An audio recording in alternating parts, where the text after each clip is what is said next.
Hey Francine, how's Tessa doing today? You did go and visit her, right? Hey Frank, it's good to hear from you. Tessa was doing totally fine when I was there with her. She's much better after starting on the new medicine regimen the doctors told us about. Totally fine? What's that supposed to mean?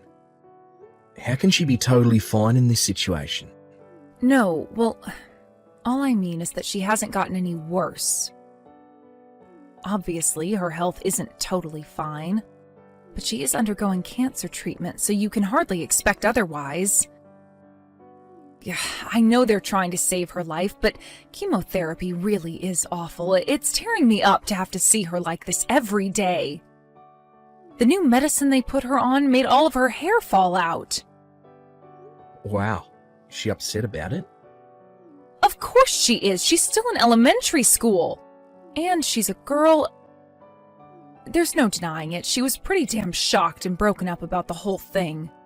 It's only natural she would be, right? It would be bad enough for an adult who properly understood everything. She doesn't seem any worse, you say? She didn't seem to be particularly unwell or anything. We should be grateful just for that. We have to take all the victories we can get, no matter how small. I guess, but to be honest with you, I'd be lying if I said it wasn't painful for me to look at her in that state. Her pillow was covered in hair that had fallen out. She's putting on a brave face and pretending she doesn't care, but I'm her mom, and I can tell she's hurting inside. Couldn't take seeing my little princess like that. I had to get out of there, Frank. I left the ward. You did what? You knew this would happen, damn it. The doctors told us her hair would start falling out after the chemo started. It's never going to be a pleasant thing to see, but how could you not have been prepared? It's only natural she'd be shocked after losing her hair. What the hell do you think seeing her parents freak out is going to do to her mental state? She's already vulnerable as it is. She needs us now more than ever. And you left her there? I know that. But it's going to keep falling out, and quickly, too. Before we know it, she won't have any hair left. I can't bear to see her like that. It was horrible. No, of course it's horrible. But don't get me wrong, babe. I totally understand how you feel. But we can't bury our heads in the sand. This is happening, Francine, whether we like it or not. If it's this bad for us, what the hell do you think it's like being Tessa right now? I understand what you're saying, Frank. Ugh. Oh my God, Frank. How long are we going to have to carry on like this? What did she do to deserve this? Why does our poor daughter have to suffer so senselessly? Believe me, I'd love to know the answer to those questions myself. I'm sorry. I never expected myself to get this upset. I think I'm losing my mind. If I start taking things out on you, everything will be totally hopeless. You're exhausted from being with Tess all the time, right? It must take a lot of mental stress to keep yourself composed, seeing her that way. I haven't been able to get to the hospital due to my crazy work schedule, and believe me, I feel pretty crappy about that. It's fine, Francine. It's not a big deal, really. Don't worry about me. I'm sorry. I said don't worry about me. Tessa is more important than me right now. Right. I wonder if she'll really be okay. I'm relieved she didn't seem any worse physically, aside from the shock of losing her hair, what with starting chemo and all. But it was so awful seeing her all broken up like that. You headed over to visit her with your mum and dad this weekend, right? I'll join you guys then. Let me try speaking to her. Let's see if her pops can't cheer her up a little. Right. But you know she hasn't shown much improvement at all since being admitted to the hospital. Don't say anything reckless that might freak her out or my mom out, okay? Of course I won't. But keep an eye on her for me until then, alright? It's bound to be difficult, but we need to be strong for our daughter's sake. She needs us now more than ever. Frank, why would you even say something like that? Didn't I tell you not to say anything reckless? My mom and dad are furious. I can't believe you said that to Tessa at all, let alone in front of my parents. Oh, that's funny, because from where I'm standing, none of what you're doing makes any sense. That's why I said it. I was wondering whether you'd make an absurd overreaction, and lo and behold, you are. What? This isn't the time to screw around, Frank. Start making sense. Thankfully, Tessa seemed to find your stupid little remark funny, so at least she's not upset, but what kind of twisted sicko calls their daughter a baldy while she's on chemotherapy? I can't believe you. Come on, Francine. I didn't put it that bluntly, did I?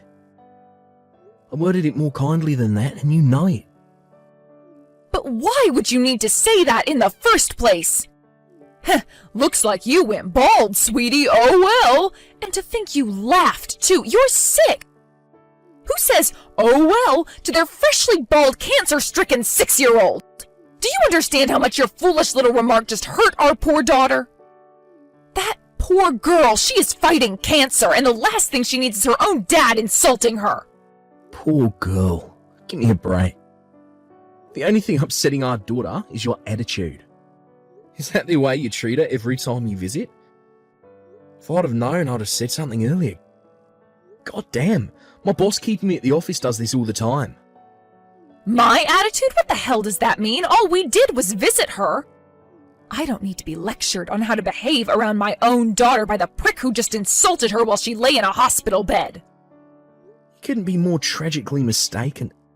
Or endlessly piling sympathy on her like she has hours left to live is what you guys call a visit. If that's the case, you and her parents need to stop visiting her immediately. All you're doing is hurting her by constantly reminding her about what she's going through and how unfortunate she is. You have no right to say that. Do you have any idea how hard it was for me to calm my parents down after you left the room? They even told me to divorce you. Let them say what they like. I don't care. Let me make this clear. You guys are the ones treating her like a pitiful, helpless victim. What's that supposed to mean? The way you're all huddled around her, wailing, oh, you poor, poor thing. Well, it almost made me want to vomit. I felt like I was at a funeral. Good luck, sweetie. I mean, really. Randomly interjecting crap like, I know all your hair might have fallen out, but you don't need to worry about that one bit, into conversations about her favourite cartoons. You're supposed to be making her feel better, not worse. Stop screwing around with our daughter's emotions, Francine.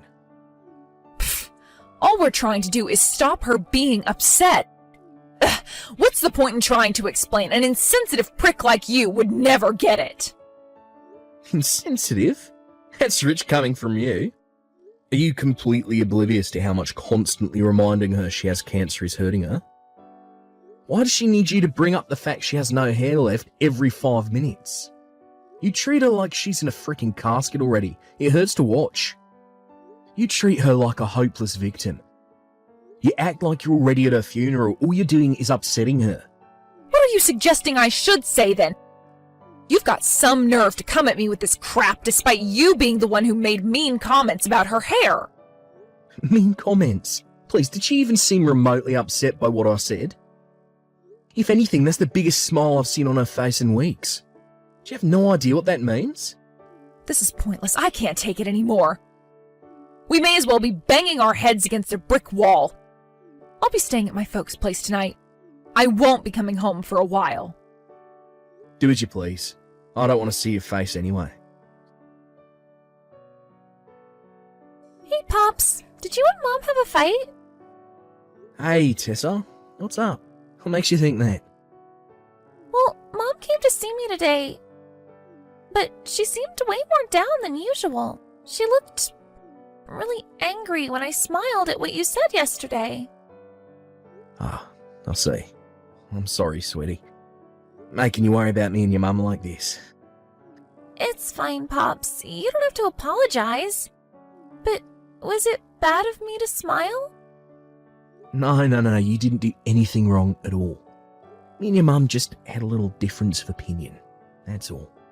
We were talking about you. About me? Yeah, about you. You know how much we both love you, right? Yeah, I know that. But well, why were you fighting then? How to put it? You see, it's like this, sweetie. Since me and your mum both love and care about you so much, there are things that we feel so strongly about that we simply can't budge on them. Huh? This is difficult. I don't understand. Ah, right, of course. Let me ask you this, Tess. Do you like your mum? Yeah, I love her. Right? Well, I love her too. But how would you feel if your mummy, who you did love, did something bad to your pops? I'd get mad and tell her to stop, because I love my pops too. I want all three of us to be friends and get along. Well, that's how things are between me and your mum right now. We still haven't made friends yet.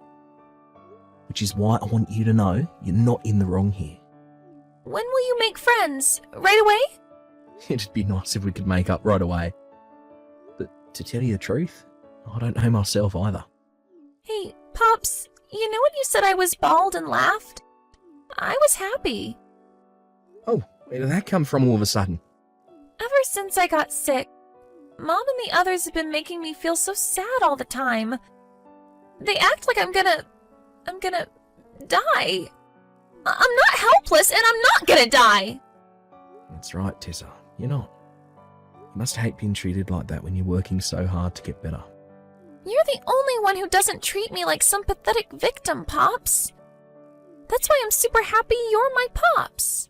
That's right, sweetie. You're no victim. I just wish everyone else understood that. Sorry to bother you, Frank. Do you have time to talk right now? What's up? Is this about yesterday? Yeah, it's about yesterday.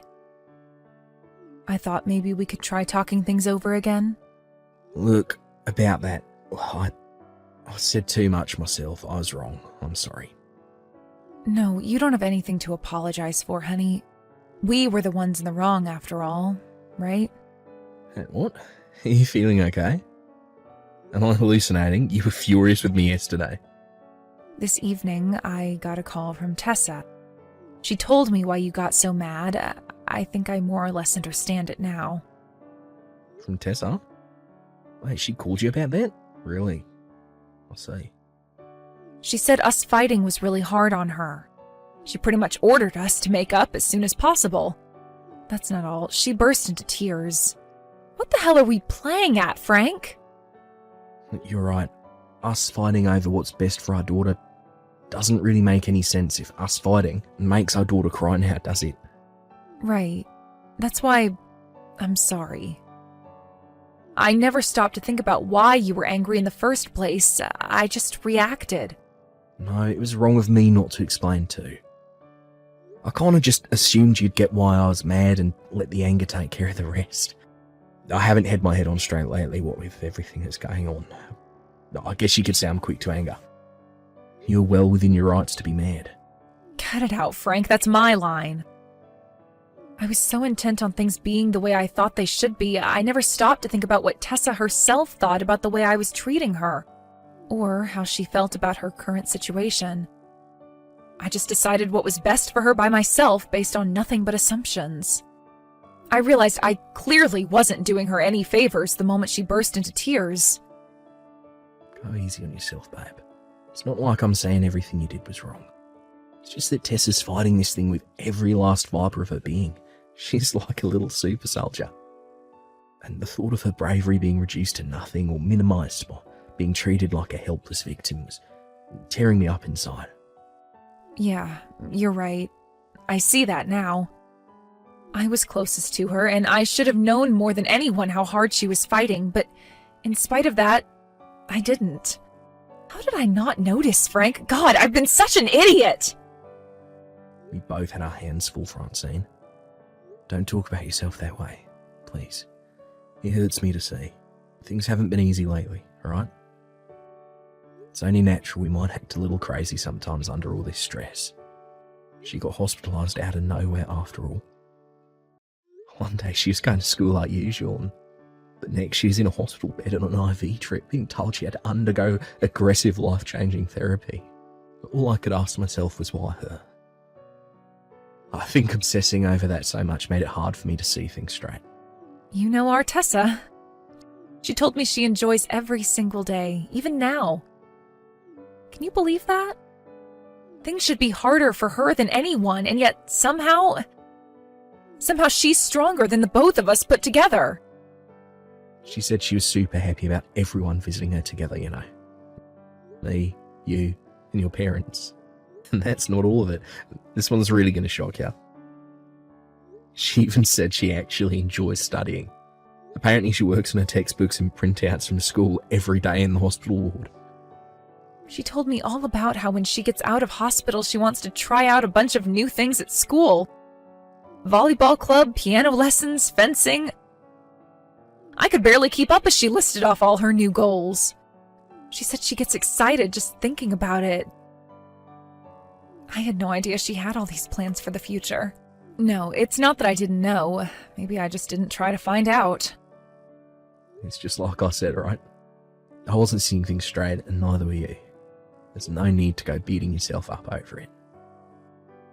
Me and you have been through a lifetime's worth of stress in the last few weeks. Seeing her after she lost all of her hair like that for the first time, it terrified me so much that I ran out of her room in a panic. Yeah, I know, babe. I know you did. She told me she wished I didn't do that. You just laughed it off like it was nothing when you saw her without her hair for the first time, right? She told me what you said. Who needs hair anyway? Hair is for chumps. She said your cheerful spirit made her so happy. She said she wished I treated her more like you did. I was totally blind to what she really needed from me. I really am a failure as a mom. That's not true, Francine. Don't say things like that. How is it not true? I know you just said we weren't seeing things straight, but even in spite of that, even in spite of all the stress, all the pain, all the heartache, and all the worry, you still managed to understand how she was feeling and what she wanted, but me? Nope. I failed her. I'm not fit to be a mother. If you're not fit to be a mother, why'd you get so mad at me? Because I was making nothing but hasty, superficial judgments. I only reacted to what you were saying instead of why you were saying it. In the end, I was only thinking about myself. I was so obsessed with the idea of being the perfect doting mother that I didn't stop to take the time to consider what our daughter was actually feeling. No, I was downright incapable of it. So why all the self-reflection and apologies now? If you're really incapable of thinking about what's best for Tessa, what's the point in beating yourself up with regret over what you did? Surely it couldn't be helped given the circumstance. Stop it, Frank. You know, don't you? You know I can't be the mother our daughter deserves. Stop trying to make me feel better. It just makes me feel more pathetic. Yeah. Doesn't feel great, does it? I'm glad you understand now. But tell me, Francine, why do you think Tessa was so beside herself with shock when her hair fell out? Because she's a girl, surely. But then... No, wait.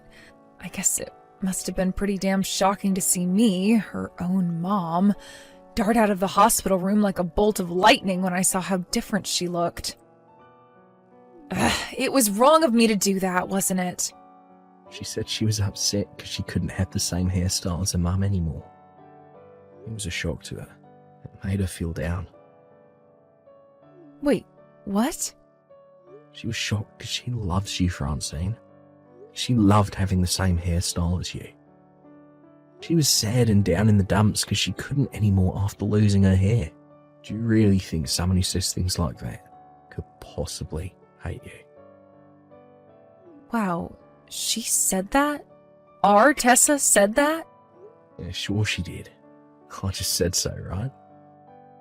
But she said that even when she felt sick, she was happy as long as you were there by her bedside to hold her hand.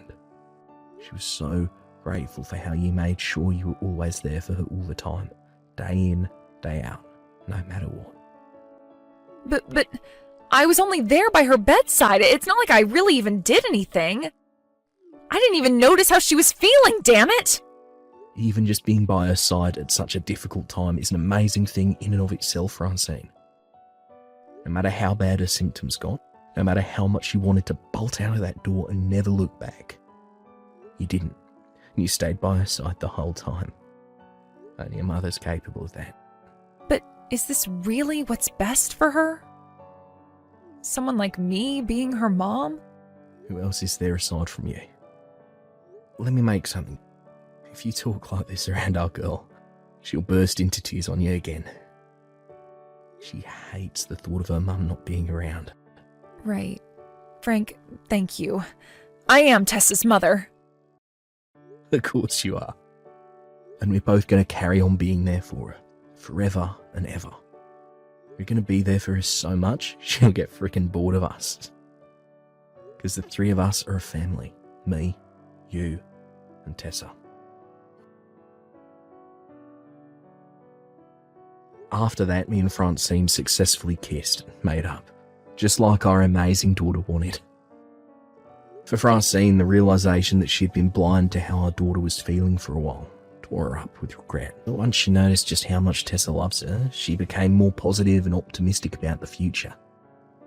If anything, now her and Tessa talk and have fun together more than ever before.